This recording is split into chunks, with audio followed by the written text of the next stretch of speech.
നമ്മുടെ നാട്ടിലെ റോഡുകൾ ഇങ്ങനെ നന്നാക്കിയിട്ടും നന്നാക്കിയിട്ടും വീണ്ടും വീണ്ടും നന്നാക്കിയിട്ടും ഇങ്ങനെ തകർന്നു കിടക്കാനുള്ള കാരണം എന്താണെന്ന് അറിയോ? അത് സത്യത്തിൽ നമ്മുടെ നാട്ടുകാരുടെ കുഴപ്പമാണ്.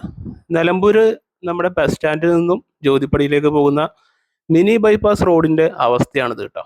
ഒരു മുനിസിപ്പാലിറ്റിയിലെ റോഡാണെന്ന് ആലോചിക്കണം. നോക്കിയ വാഹനങ്ങളൊക്കെ പോകുന്ന രീതി, അത് മറിയാതെ പോകുന്ന തന്നെ വലിയ ഭാഗ്യം.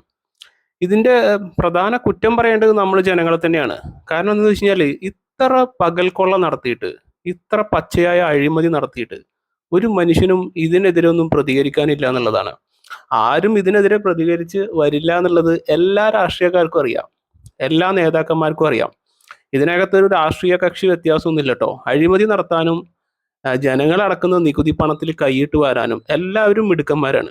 അതിനകത്ത് നമുക്ക് ആരെയും പ്രത്യേകം മെച്ചം പറയാനില്ല. നോക്കൂ എത്ര ശോചനീയമാണ് നമ്മുടെ റോഡുകളുടെ അവസ്ഥ അല്ലേ.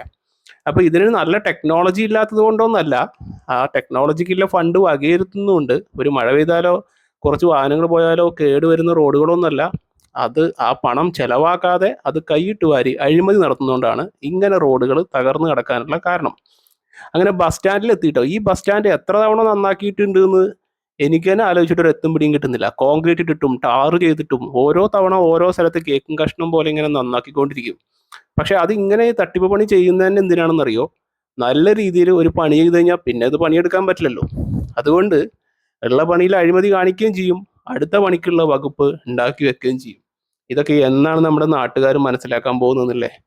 ഒരു പ്രതികരിക്കാത്ത ജനത ഇല്ലാത്തിടത്തോളം കാലം ഈ നാടും ഈ നാട്ടിലെ അവസ്ഥകളും എപ്പോഴും ഇങ്ങനെ തന്നെ ആയിരിക്കും. അങ്ങനെ നടന്ന് നടന്ന് ക്ഷീണിച്ചപ്പോൾ ഒന്ന് മൂത്രം ഒഴിക്കാന്ന് തോന്നി. മൂത്രം ഒഴിക്കാൻ വേണ്ടി നമ്മുടെ മുനിസിപ്പൽ ബസ് സ്റ്റാൻഡിലെ ബാത്റൂമിൽ ഒന്ന് കയറിയതാണ് കേട്ടോ.